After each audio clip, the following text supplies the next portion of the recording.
Now, the Rangers came into this game with at least one power play goal in 4 straight games, but only 2 chances tonight. Did you see a difference on the 2 power plays in terms of execution? Yeah, we just saw some different looks, and that's how valuable the power play has been to the Rangers, especially scoring as often as they have been. But look, you can't give the same look in the NHL every single night because teams are going to find out. Now, if we stop it right here, look at Zibanejad, right? He wants to get himself over here.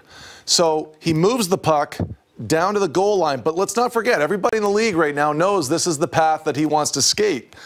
Now he gets to the other side of the ice, which is what he wants to do. The Rangers do stall for a split second. This is just giving him enough time to get into his spot. And you can see Buchnevich side to side here. He's just waiting for that spot to open up. But when we stop it right here, let's take a look at what Kreider does. He, for the last few games, has been right in front of the goaltender. Now, everybody has seen in the last 2 games Zibanejad scoring from right here, from this spot right here, with Kreider standing right here on the X, right? 2 goals in 2 games. You can't do it every night, Bill. You've got to change it up. And I love what they did here. Smartly, Kreider stays right here, and then we have the pass that comes all the way through, and you get a heavy deflection and then a rebound. Now, the one thing that I see in a lot of good power plays, Bill, around the league, is they're not always shooting to score.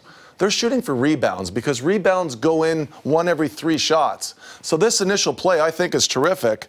And when you run it, you'll see how Kreider gets himself into a position where he was never going to go net front. He was going to stay there. He was going to create from there.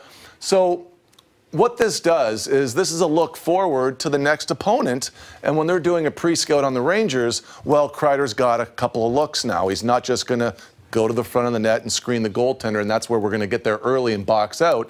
It's going to be harder to pre-scout his positioning, knowing that he's got a few more looks. He had to do that, and I thought that was smart. All right, but it didn't work out despite the change, a little tweak in the strategy. Rangers over 2 on the power play. And what would have happened tonight without Henrik Lundqvist?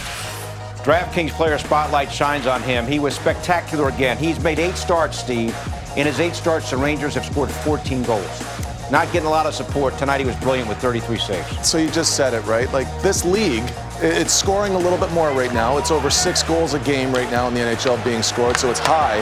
But when you watch Henrik's game right now, he is giving his chance to win, elevated every single night for his hockey club. And this play right here, when you're looking at this play, I mean, this is how the NHL has changed. This is a young hockey player, Nick Schmaltz.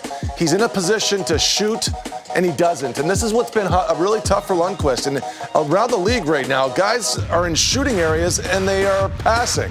So it's not been easy stuff for him and for most goalies in the league. That's why goals are up. It's not just that we talked about the equipment and sizing getting a little smaller this year. A lot of it is because of the mindset of the shooters. They're getting into scoring areas and they're passing. And we're talking about the young guys. But when you see Henrik playing his game, it doesn't matter for the most part. He is giving his team a chance to win. And Bill, it's a 3-2 league. At least it always has been. And he's gone through all these games only allowing 2 goals. Tonight, it's a 2. Not even. Right. Less than. 2 and under for his first 5. Yeah. That's the first time he's done that in his career. So you know what kind of gets to me a little bit, though? So he hits the crossbar with his stick, right? And look, I hear sometimes the fans, they don't want this and that about showing emotion. What do you want from a guy that plays with such an edge and he's so competitive?